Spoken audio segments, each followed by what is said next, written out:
Over the course of the next 2 weeks, the international break, we're going to do a series where we're going to try and see why it might be hard for teams to beat Barcelona. Now, I know it's still early, but things are falling into place for Barcelona, all right?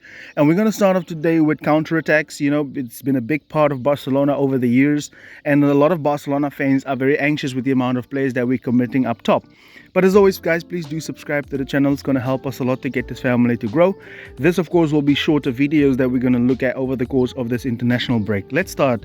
Now, counterattacks will always be part of football. Nobody is immune to counterattacks, not even Manchester City.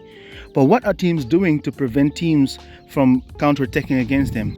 Now, different teams commit a lot of players forward for different kinds of reasons. Some do it for the verticality, and some even do it to have numerical advantages all over the pitch. But there's always the situation where nowadays you see a third centre-back, which is what Hansi Flick is implementing.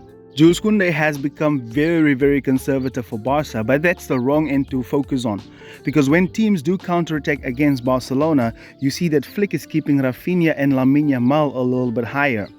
So when Lewandowski is dropping to keep and connect the play, he's often the guy that offloads the ball to them, or the likes of Kubarsi can actually find him directly. Where you have lethal and fast players, along with Balde overlapping and the late arrival of Robert Lewandowski, you have a very, very lethal attack. Like in the 5-1 victory against Villarreal, the fifth goal, which was scored by Rafinha, was a perfect situation of this, where Lamine Yamal received the ball, a guy with speed and quality, the ability to find a player. But I want you to look at this. Look at the late arrival of Robert Lewandowski, and also Pau Victor in this case, which is not Alejandro Balde, was actually running. But look how Rafinha is actually pushing the line back, and Robert Lewandowski is right there if Rafinha wouldn't get the ball. And then Rafinha was found by Robert Lewandowski. So it's quick, speed and quality with Barcelona's counterattack. So the thing here is not the counterattack for Flick. Flick knows that the counterattack will happen when you in position and you circulating the ball. Sometimes you lose concentration and the opposition can really sit back, relax, and they eventually turn the ball. But the thing for Flick here is when you counterattack and you go over that halfway line, the thing here now becomes how fast can you run back, boy? If you attack Barcelona, just know if you come at the king, you need to be able to run back very fast. I genuinely believe also that the press of Barcelona is really a setup, because why would Flick want to leave so much space, Because the way Barcelona press is actually when the wingers come in narrow to press on the centre-backs, and a lot of you Barca fans are actually very scared of this, and Robert Lewandowski with one of the 10s would actually sit on the double pivot. And that actually leaves a lot of space for the opposition's fullback to actually go and exploit the space. This encourages them, of course, to get into that space and actually find the fullback. Now, this is actually trouble for Jules Koundé, because Jules could easily be in a 2-on-1 situation. But Flick do want one of his pivots to actually see if they can get the ball from that overlap and actually transition immediately, where the likes of Lamine Yamal and Rafinha would be running into these spaces.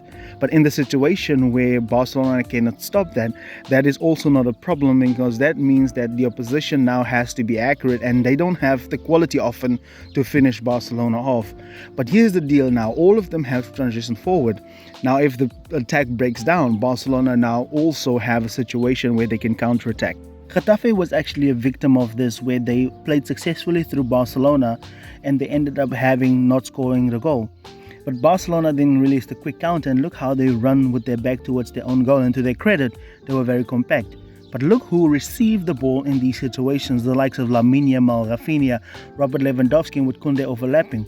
Koundé then come into a perfect situation where he's at the byline and he can now put the ball in the box. And this wouldn't have been a goal, but it's a goalkeeper mistake. But Barcelona was put in the situation due to their tactics. And finally, Robert Lewandowski could, of course, score this goal. So lethal traps and lethal counterattacking from Barcelona. This is actually a genius approach from Hansi Flick, because he knows that teams will always be counterattacking you no matter what. Doesn't matter who you is, but he wants teams to know that if you counterattack Barcelona, that's one thing. but how quick can you run back? How quick can you defend your own goal? Because teams open up if they do counterattack Barcelona. So this was the first video of our series where we're going to see why it might be tough to beat Barcelona, and counterattacks is one of those reasons, because you can counterattack us, but how fast can you run back? As always, do subscribe to the channel. We're going to drop another video on why Barcelona might be hard to beat.